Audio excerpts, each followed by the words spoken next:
감사합니다. 우리가 잘 아는 대로 1517년 10월 31일에 이 비텐베르크 성당 정문에 마틴 루터가 이 95개조의 선언문을 붙임으로 교회와 사회와 인간의 양심에 새로운 변화가 일어나기 시작하고 마침내는 종교개혁이라고 하는 큰 결실을 얻게 되었습니다. 이 마틴 루터는 농부의 아들로 태어났지요. 그러나 그 부모는 좋은 신앙을 가지고 있었습니다. 루터는 열심히 공부를 하고 큰 용기와 희망을 가지고 18살 때 독일의 유명한 에르푸르트 대학에 입학해서 법학을 공부를 합니다. 그런데 유명한 사건이 하나 있었죠. 어느 날 루터는 친구와 함께 시골집을 가다가 소나기 속에 요란한 천둥과 번개가 그 같이 동행하던 친구에게 떨어져 가지고 그 자리에서 적사하는 것을 보고 충격을 받아 인생의 허무함을 다시 한 번 더 깊이 깨닫고 그 공부를 바꾸었습니다. 그는 신학을 공부를 하게 되고 24살에 신부가 되고 29세 때는 신학 박사 학위를 받고 대학의 교수가 되었습니다.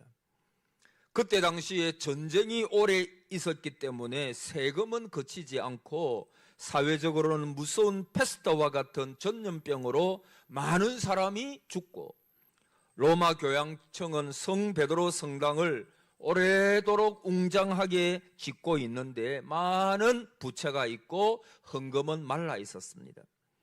이렇게 어렵게 되니까 이 신앙도 없는 레오 10세가 교황이 되고 지방 성당에서는 주교가 죽으면 그 자리를 경매에 붙여가지고 돈을 많이 내는 사람에게 그 주교의 직분을 주는, 여러분 종교가 사회가 가장 깊이 타락하게 되면 성직을 돈으로 사는 거예요. 거룩한 직분을 돈을 주고 사는 거예요. 그래서 그때 그런 일들이 굉장히 많이 일어나게 되었고, 또 면죄부, 여러분이 잘 아시는 면죄부 판매라는 것을 통해 가지고 이것을 돈을 주고 사면은 죄가 사해진다라고 해가지고 아주 엉터리 같은 일들이 그 당시에 굉장히 많이 일어나게 되었습니다. 이를 본 이 마틴 루터는 도무지 양심에 참을 수 없는 분노가 치밀어 가지고 인간에게 죄를 사해 주는 분은 교황이 아니라 신부가 아니라 오직 하나님만 하시는 일임을 알고 이 로마 교황청이 잘못하는 부주의한 일들을 그 95개 조항을 밝혀내어 공개했던 것입니다. 그리고 그는 오랜 방황과 연구 끝에 오직 의인은 믿음으로 말미암아 살리라 라고 하는 말씀을 근거로 구원은 행함이 아니라 오직 믿음으로만 구원을 얻을 수가 있다라고 하는, 지금은 너무나 평범한 진리지만 그때는 아주 잘못되게 로마 교황청에서 가르치고 많은 사람들이 믿음으로 구원받는 것이 아니라 여러 가지 율법을 지킴으로 행함으로 구원을 받을 수 있다라고 하는 그 사실을 완전히 코페르니쿠스적인 방향 전환을 이루어내게 된 것입니다. 여러분, 참된 의라고 하는 것은 인간의 행함으로 얻을 수가 없고 하나님께서 그리스도를 통해서 값없이 인간에게 주심으로서만 얻을 수 있다라고 하는 진리를 알고 주장을 했습니다. 여러분, 우리가 잘 아는 칼빈도 인간은 전적으로 부패해가지고 도저히 선을 행할 수 없으므로 하나님께서 창세 전에 그의 자녀들에게 그리스도를 통해서 거역할 수 없는 믿음의 은혜를 주셔서 구원하신다라고 그렇게 주장했습니다. 여러분, 인간의 행위는 완전히 배제되는 것입니다. 인간의 공로는 완전히 배제되는 것입니다. 왜냐하면 우리 인간은 전적으로 부패하여 하나님 앞에서 행하는 모든 선한 일들도 다 그것은 하나님의 의에 이르지 못하는 더러운 행위에 지나지 않는 것이었기 때문입니다. 그래서 오늘 본문 8절에 보니까 너희는 따라합시다. 그 은혜에 의하여 믿음으로 말미암아 구원을 받았으니 할렐루야. 이 두 가지 말씀하고 있죠. 같은 말이에요. 그 무엇을 인하여 은혜에 의하여 뭐로 말미암아 믿음으로 말미암아. 여기에 은혜에 의하여 믿음으로 말미암아. 이 같은 말이에요. 조금 다르게 쓴 것뿐입니다. 여러분, 인간은 하나님의 은혜가 없이는 구원받을 수가 없습니다. 그리고 사실 내가 믿습니다 라고 하는 것도 여러분 잘 아시다시피 믿음은 하나님의 선물이라 그랬잖아요. 이 믿음의 선물을 하나님께서 저와 여러분에게 주셨습니다. 여러분, 만일 인간이 자기 자신을 구원할 능력이 있었다면 하나님께서 예수 그리스도를 인간의 몸으로 이 땅 위에 보내실 필요가 없죠. 예수님께서 이 땅에 오셔서 우리의 모든 죄악을 지시고 십자가에 죽으실 필요가 없죠. 그러나 우리는 하나님 앞에서 허물과 죄로 이미 죽은 자예요. 우리의 인간은 다 부패해가지고 하나님 앞에 이를 수가 없고 하나님의 영광에 이르지 못하는 거예요. 그래서 인간의 능력으로는 할 수 없는 그 죄의 삭선 사망이요. 우리는 다 지옥에 멸망받아야 할 자들인데, 그러나 하나님의 그 크신 은혜, 그래서 너희는 그 은혜에 의하여, 따라합시다. 은혜에 의하여. 여러분, 은혜가 뭐죠? 값없이 주시는 거예요. 값없이 받는 것입니다. 그러니까 우리는 그 은혜, 하나님의 무조건적인 은혜를 값없이 받고 오늘 저와 여러분이 하나님의 자녀가 된 거예요. 여러분, 어떤 종교도 죄 문제를 해결하는 종교는 이 땅 위에 없어요. 여러분, 인간의 더러운 멸망받을 이 죄를 깨끗하게 씻겨주는 종교가 이 세상에 우리 기독교 외에는 없어요. 여러분, 그런 종교들이 발견한 것이 뭡니까? 인간은 절망적인 존재다. 그걸 깨닫는 거예요. 인간은 죄의 덩어리다. 그걸 깨닫는 거예요. 그런데 뭐를 찾지 못하느냐? 죄 문제를 해결하는 방법, 어떻게 하면 그 죄에서 구원받을 수가 있는가? 그것을 그들은 답을 주지 못하는 것입니다. 지난 금요 기도회 때도 말씀드렸지만 여러분, 세상 철학이 바로 그런 거예요. 저는 철학에 대해서 많이 알지는 못하지만, 그러나 여러분, 철학이라고 하는 것은 궁극적으로 질문입니다. 질문을 하는 겁니다. 진리가 어디에 있는가? 질문하는 것입니다. 그런데 사실 철학은요, 완전한 해답을 주지 못합니다. 그래서 소크라테스가 너 자신을 알라 그랬죠. 그리고 소크라테스의 많은 자기 주장이 있습니다. 그런데 그의 제자가 누구예요? 플라톤이잖아요. 플라톤. 그 플라톤도 자기 스승을 비판하는 거예요. 비판하면서 자기의 존재를 드러나는 거예요. 그 플라톤의 제자가 누굽니까? 아리스토텔레스잖아요. 이 아리스토텔레스도 자기의 스승을 비판하는, 여러분, 철학은 질문하는 거지, 질문을 하기는 하는데 궁극적인 해답, 영혼의 구원에 대한 해답, 진리가 뭐냐에 대한 해답을 철학은 주지 못해요. 세상 종교도 궁극적인 구원의 은혜를 어떻게 받는지를 그들은 알 수가 없지요. 그러나 예수 그리스도께서 십자가에 죽으시고 부활하심으로 저와 여러분의 죄를 위해 우리가 그를 믿기만 하면, 그래서 따라합시다. 믿음으로 말미암아. 여러분, 우리 구원을 어떻게 받아요?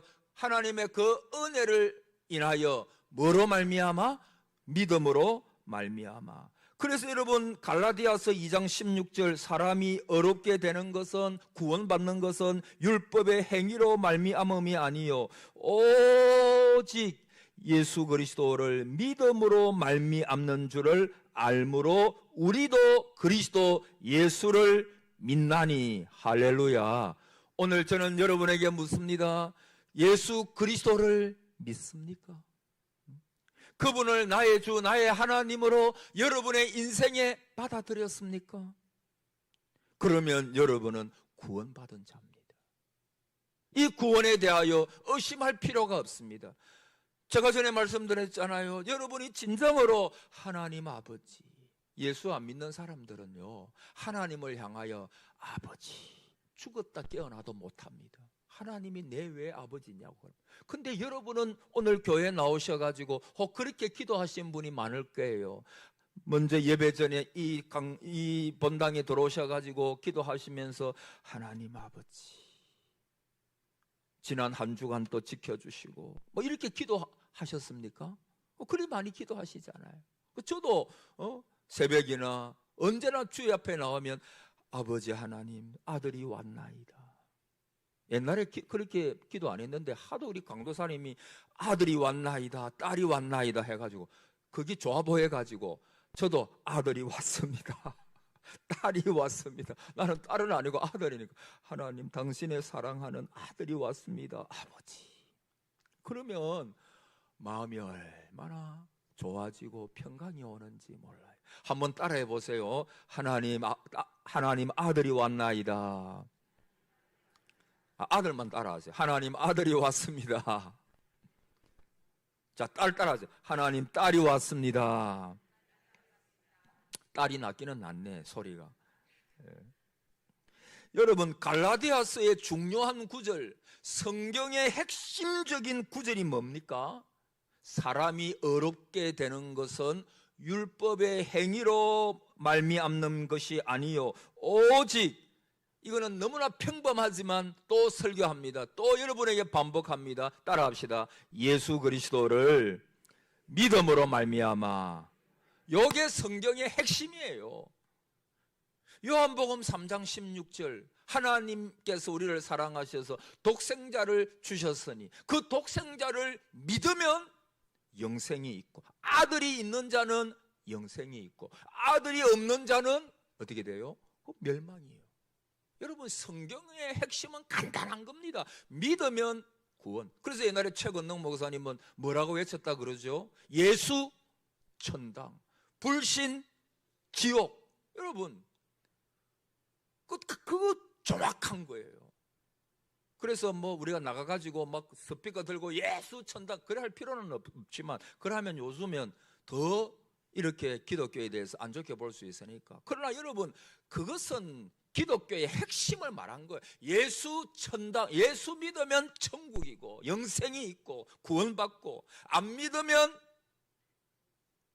영원한 운명, 영원한 지옥, 멸망. 그거잖아요. 성경이 그걸 말하고 있잖아요. 여러분, 그래서 가장 이 땅 위에서 사람들의 심각한 문제가 뭐냐 하면, 내가 죄사함 받았는가?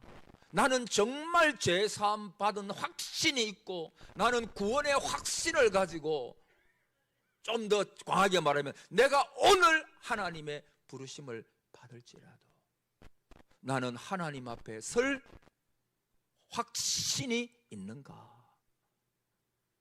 그것을 우리는 깊이 생각해야 합니다. 여러분, 루터는 오직 의인은 믿음으로 말미암아 살리라, 이 진리를 알기 전에 시간을 가리지 않고 하루도 몇 차례씩, 아니 어떤 때는 내리 6시간을 고해했습니다. 그리고 그 당시에는 고해 성사, 신부를 찾아가 가지고 자기 죄를 고백했죠. 하도 유명한 일화가 있죠. 하도 루터가 자주, 왜냐하면 이 루터가 그 죄책감이 심했던가 봐요. 그러니까 아마 시간만 되면 신부를 찾아가 가지고 고해 성사를 너무 자주 한 거예요. 내가 이런 죄를 지었나이다. 그게 이제 자기 죄를 용서받는 방법이라고 믿었으니까. 그러니까 너무 자주 오니까 그 고해 성사를 받는 신부가 말하기를, 좀 무거운 간음을 했다든지 아니면 신성 모독을 했다든지 누구를 뭐 그렇게 이야기를 했대요. 누구를 죽였다든지 이런 좀 큰 죄를 가지고 와서 그때 좀 고해성사를 하고 너무 자주 오지 마라. 루터는요, 그만큼 우리가 일반적으로 기도할 때 알고 모르고 지은 죄 있잖아요. 그 루터가 그 죄책감 때문에 그야말로 힘들어했던 것 같아요. 그래서 여러분, 어떤 죄는 내가 생각이 나지만 내가 죄를 범해놓고 나서도 생각 안 나는 죄가 있잖아요.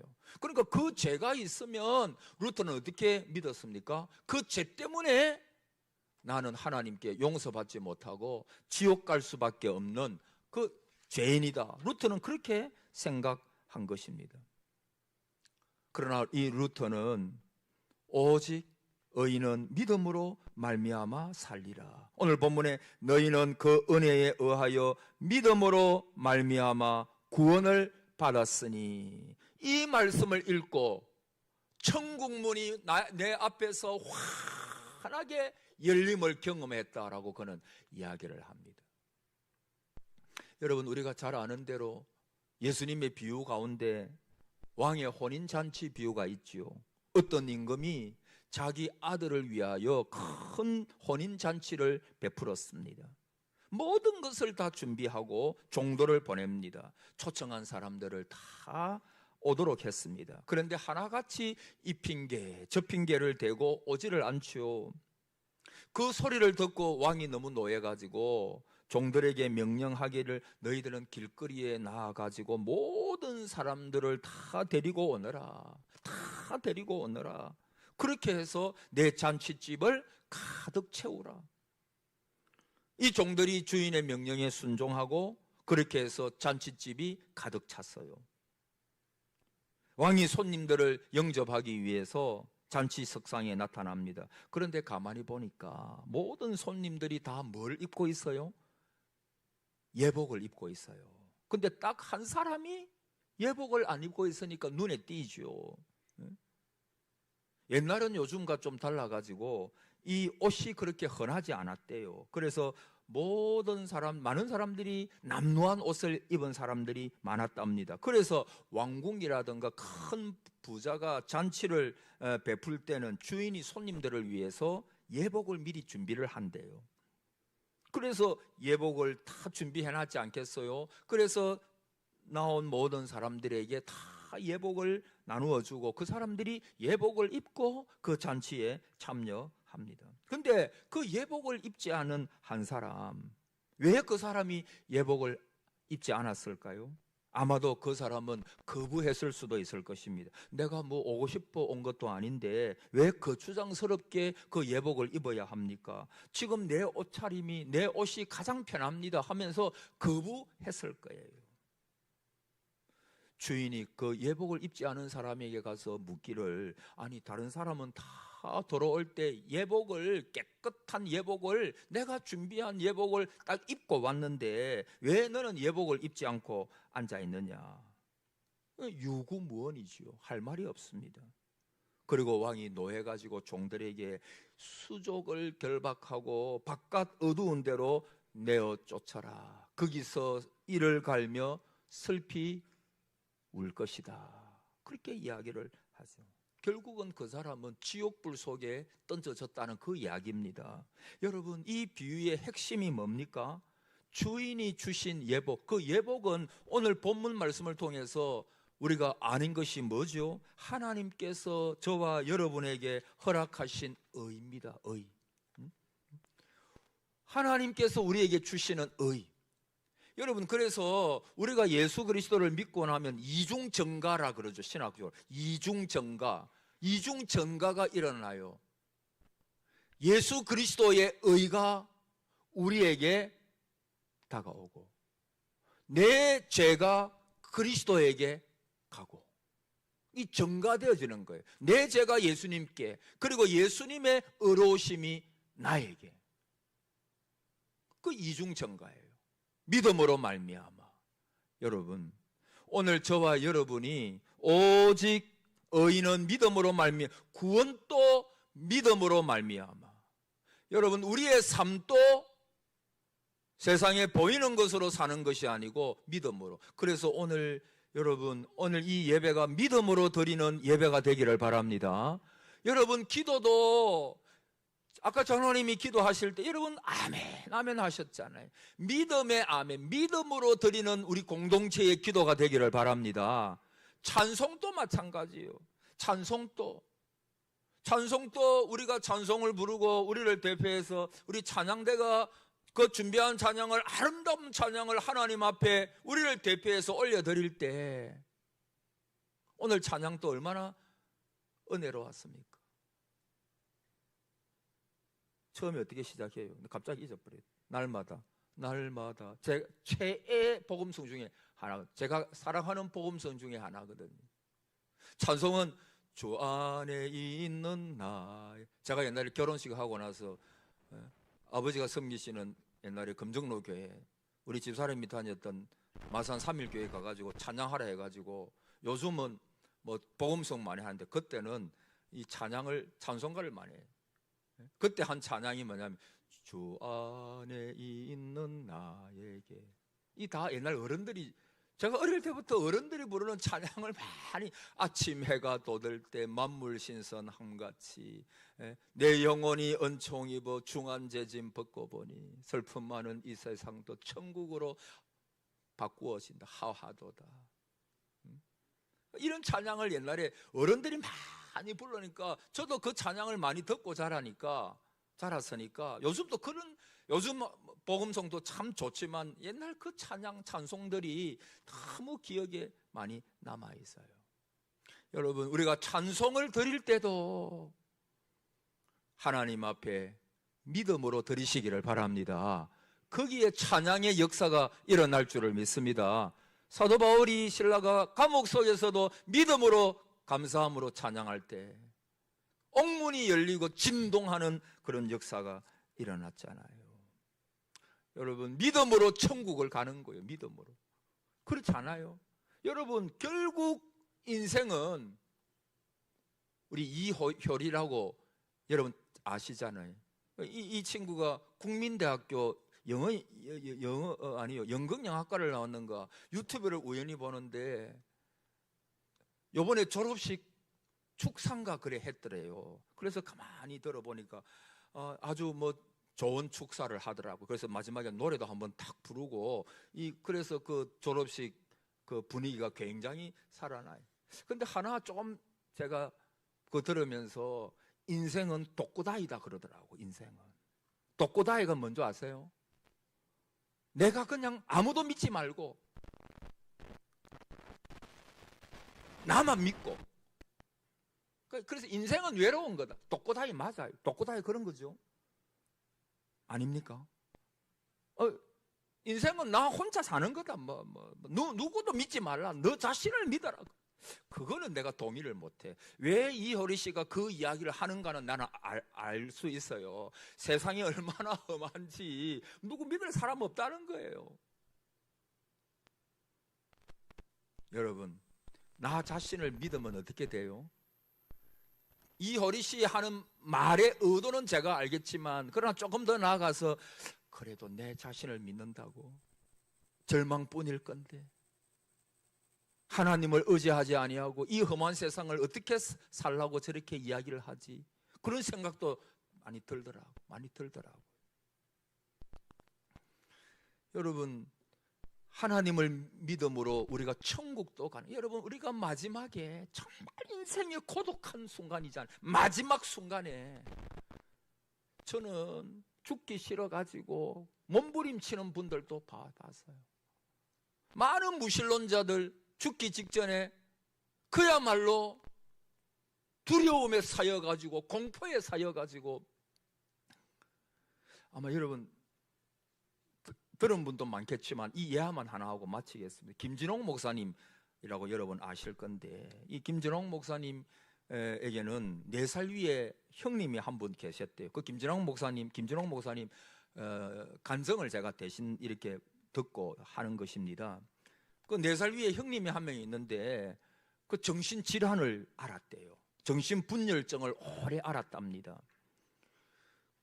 해방되기 전에는 일본에서 살았다고 하는데 이 형은 그때 김진홍 목사님은 너무 어려가지고 일본 우리 식으로 하면 초등학교에 안 가고 이 형님이 일본 초등학교에 갔는데 거기서 조센쟁이라고 굉장히 놀림을 많이 받았대요. 그래서 왕따 당하고 그것 때문에 고통에 쌓여가지고 상처를 받고 그것이 정신분열 하나의 원인이 됐어요. 그래서 한국에 와서 군 복무를 하고 난 다음에도 이 정신병이 심해진 거예요. 하루는 어머니가 차린 밥상의 냄새를 맡아보고는 여기 독약이 들었다라고 이야기하면서 너가 먼저 먹어봐, 이런 일도 있고, 또 한 번은 점점 그 정신의 분열이 심해지는데 새벽 3시에 동생 김진홍 목사님을 형님이 깨우더래요. 그 다 불을 켜놓고 손에 부엌칼을 들고 그렇게 말하면서 저 어머니, 자기 어머니를 찔러라고, 어머니가 막이라고. 그러니까 이 정신이 분열돼요. 그러니까 여러분, 그런 사람, 정신분열 걸린 한 사람이 집에 있으니까 집이 그냥 막 엉망이 돼 보는 거예요. 식구들이 굉장히 다들 힘듭니다. 그래서 가난한 사람이 돈을 조금씩 모아가지고 정신병원에 입원시키고, 돈이 없으니까 또 퇴원하고, 그렇게 하는데 그 형님 때문에 너무나 가족들이 고생하고, 김진홍 목사님 고백하기를 원망스러워. 우리 형님은 그대로 이야기합니다. 자살도 안 하나, 자살도. 그야말로 형님이 원망의 대상이에요. 그래서 대구에 있는 계명대학교 그 동산병원에 이제 돈을 좀 모아가지고 입원을 시키는데 황달이 심해져가지고 입원을 시키는데 의사가 보더만은 너무 늦게 왔다는 거예요. 그래서 일주일 내에 아마 운명할 수 있으니까 장례도 준비하고 여기 입원할 필요 없고 그냥 집에 데리고 가가지고 맛있는 거나 많이 먹이고 그냥 그렇게 하라고. 그때 김진홍 목사님이 마음에 감사가 있었대요. 아, 우리 형님이 이제 죽는구나. 너무 고생하니까. 근데 어머니는 그렇지 않아요. 어머니는 어디서 들었었는지, 그 고향이 경북 청송인데 청송에 내가 잠시 다녀오겠다 해가지고 가가지고 뭐 쑥 종류 해가지고 약초 이런 것들을, 촌에 사시는 분들은 약초 이런 거 잘 아시잖아요. 그래 그런 것들을 가지고 와가지고 그걸 푹 끓여가지고 시커먼 물을 이 형님에게 주는데 형님이 그 한 세 사발인가 먹고는 그냥 그 황달이 나아버렸대요. 근데 정신병은 그대로 있는 거야. 정신병은.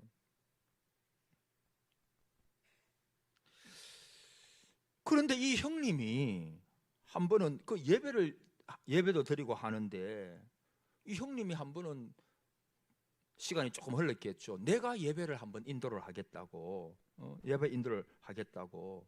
그 예배를 인도를 하다가 하나님께서, 중간에 좀 약하고, 하나님께서 그 정신병을, 자기가 예수님께서 나를 찾아오셨다 그러면서 내가 내 병을 치유해 주겠다, 주님께서 그렇게 말씀하시고 정신병에서 그냥 나아버렸대요. 주님께서 역사하셔가지고. 여러분, 정신병 걸린 분들 보면 뭘 보면 아느냐, 이 눈빛에 광기가 있잖아요. 근데 이거 눈빛이 아주 편안하게 돌아오고, 그러니까 그냥 삶이 완전히 바뀌어 버렸어요. 그래서 그때 인쇄소에 뭐라도 내가 해야지 하고 인쇄소에 취직하려고 하는데, 형님 그 인쇄소에 취직 안 해. 우리가 열심히 일해가지고 형님은 집에만 그냥 이런 상태로 가만히 있어주는 게 우리 가정을 위한 거라고. 그러니까 그 취직도 하지 말고 우리가 잘 모실 테니까, 그 형님도 있고 동생도, 누나도 있고 동생도 있어요. 잘 모실 테니까 그 가만히 있으라고. 여러분, 근데 이제 이분이 자기 형님 돌아가시는 이야기를, 그게 이제 하이라이트인데, 간증을 하는데, 나중에 이분이 간경화가 오신 거예요. 형님 정신병도 고치다 했는데 간경화로 이분이 돌아가시는데 마지막 화장실에서 앉아가지고 하나님의 부르심을 받는데, 그때 화장실 피를 토하는 거예요. 피를 토한 거예요. 그런데 그 얼굴을 보니까 천사의 얼굴이에요. 천사예요. 김진홍 목사님 간증, 자기 형님을 보니까 천사의 얼굴이에요. 돌아가시기 10분 전에 상상할 수 없었던 얼굴이에요. 그러면서 이런 이야기를 하더래요. 동생들, 나 예수님 나라에 간다. 지금 예수님께서 나를 맞이하러 저기 오셨다고. 내가 그동안에 우리 가정에 어머니에게 동생들한테 내가 너무 많은 어려움을 줬는데 아마 나 때문에 원망도 많이 하고 우리 가정이 이렇게 어려웠는데 내가 하늘나라에 가가지고 우리 동생들 잘 되도록 우리 가정이 잘 되도록 내가 기도를 할게. 그러면서 찬송을 불러달라는 거예요. 그때 부른 찬송이 뭐냐면 내 영혼이 은총 입어 중한 재짐 벗고 보니. 그 찬양을 3절을 부를 때 이분이 저기 예수님께서 나를 마중 오시네 그렇게 이야기를 하고 그야말로 천사와 같은 얼굴을 하고서는 돌아가셨다는 거예요. 여러분, 이 이야기를 하면서 그 어머니나 그 형제들이 우는데 그 우는 것은 형님이 돌아가서 우는 게 아니고 우리 형님 천국 가셨다. 우리 형님 정말 성공하셨다. 여러분 인생에 그분은 그렇게 말해요. 인생의 성공이 뭐냐는 거예요. 여러분 이 땅 위에서 온갖 것 다 누리다가 마지막 죽을 때 그리스도를 인정하지 못하고 그렇게 죽는다면 그게 불행 중에 불행이고 비극 중에 비극 아닙니까? 그런데 김전호 목사님이 자기 형님 이야기를 하면서 우리 형님 정말 인생 성공했다. 여러분 그동안에 너무나 많은 슬픔과 눈물과 어려움과 고통이 우리 형님 속에 있었지만 그러나 마지막 죽는 그 순간에 그리스도께서 역사하시고 천사의 얼굴과 같이 우리 주님 마중 나오신다라고 하면서 돌아가셨으니까 여러분 얼마나 그 가정의 위로가 되겠습니까? 그러면서 김준호 목사님이 여러 가지 많은 체험하는 중에 이 천국이 있다는 사실을 내 형님을 내가 신학교 가가지고 몇 년 배운 것보다도 내 형님 돌아가시는 그때 나는 모든 신학을 다 공부했다고. 여러분 저도 고신대학 다니고 고려신학대학원 다니고 신학을 공부하고 또 중간에 많은 책도 읽고 막 이래 했지만 여러분 신학은요 체험을 통해서 배우는 거예요. 체험을 통해서. 그래서 신학의 가장 큰 과목 중에 뭐 하나가 뭐 고난을 겪어봐야 인간이 얼마나 연약한 존재고 하나님이 얼마나 그 사랑이 크고 하나님께서 독생자 예수 그리스도가 이 땅에 오셔서 날 위하여 죽으신 이 일이 얼마나 놀랍게 여겨지는지 그걸 내 삶을 통해서 깨닫지 못하면 머리에서 나오는 신앙밖에 안 된다는 거예요. 가슴에서 우러나오는 설교가 아니고 머리에서만 나오는 설교, 머리에서만 나오는 신앙 그걸로 그쳐버린다는 거예요.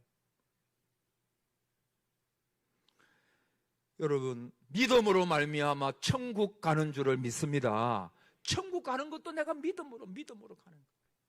그렇지 않아요. 여러분 인생을 살면 고난은 오고 마지막은 올 거예요. 여러분 잘 준비하시는 은혜가 있기를 바랍니다. 장수하십시오만은 우리에게도 저나 여러분에게도 마지막은 올 것입니다. 그렇지 않아요. 인생의 마지막은 올 거예요. 사람에게 한 번 죽는 것은 하나님이 정하신 거잖아요. 여러분 그때 죽음의 순간에 성공하시기를 축복합니다. 마지막에 성공해야지. 마지막에 성공해야지. 그러기 위해서는 깨어 기도해야 돼요. 믿음으로 모든 일을 행하셔야 돼요. 그렇게 살도록 몸부림쳐야 돼요.